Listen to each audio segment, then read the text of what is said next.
আইপিএলে কোটি কোটি টাকা কিভাবে আসে জানেন? জানেন কি, সব ম্যাচ হারলেও কোনো চিন্তা নেই, দলগুলির পকেটে আসে কোটি কোটি টাকা। কিন্তু কিভাবে সম্ভব এটা? এত রোজগারের সোর্সটাই বা কি জানুন এই প্রতিবেদন থেকে। জমে উঠেছে আইপিএল 2025।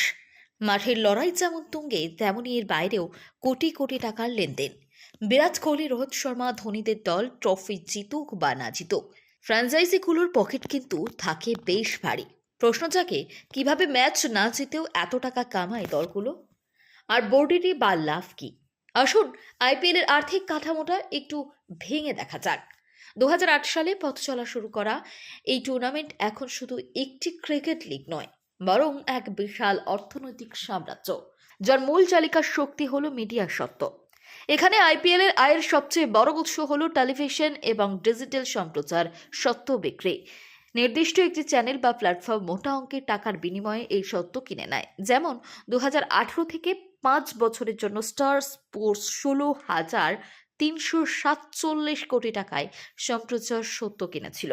বর্তমানে জিও হটস্টার প্রায় 23,575 কোটি টাকার বিনিময়ে এই সত্ত্ব ধরে রেখেছে। এই বিপুল পরিমাণ অর্থ বোর্ডের কোষাগারে জমা হয়। শুধু তাই নয়, এই সম্প্রচারের সময় যে বিজ্ঞাপন দেখানো হয় সেখান থেকেও মোটা টাকা রোজগার করে সংশ্লিষ্ট চ্যানেল বা প্ল্যাটফর্ম। এছাড়া বোর্ডের আরেকটি বড় আয়ের উৎস হল টাইটেল স্পন্সরশিপ। ডিএলএফ থেকে শুরু করে পেপসি, ভিভো হয়ে এখন সেই স্থান নিয়েছে টাটা। এই বছর টাইটেল স্পন্সর হিসেবে টাটার কাছ থেকে বিসিসিআই পাচ্ছে 2500 কোটি টাকা। 17 বছরে এই অর্থের পরিমাণ 10 গুণ বৃদ্ধি পেয়েছে। শুধু বোর্ড নয়, আইপিএলে অংশগ্রহণকারী দলগুলির আয়ের একাধিক পথ খোলা থাকে। যেমন ক্রিকেটারদের জার্সি, ব্যাট, গ্লাভসে বিভিন্ন ব্র্যান্ডের বিজ্ঞাপন দেখা যায়। এর জন্য ফ্র্যাঞ্চাইজিগুলো মোটা টাকা পায়। তাছাড়া মাঠের এলইডি স্ক্রিন এবং বাউন্ডারি সীমানার বিজ্ঞাপনের থেকেও আয় আসে। শুধু তাই নয়, প্রতিটি দলের নিজস্ব সোশ্যাল মিডিয়া পেজে বিজ্ঞাপন এবং জার্সি, টুপি, মগের মতো পণ্য বিক্রি করেও আয় করে ফ্র্যাঞ্চাইজিগুলো।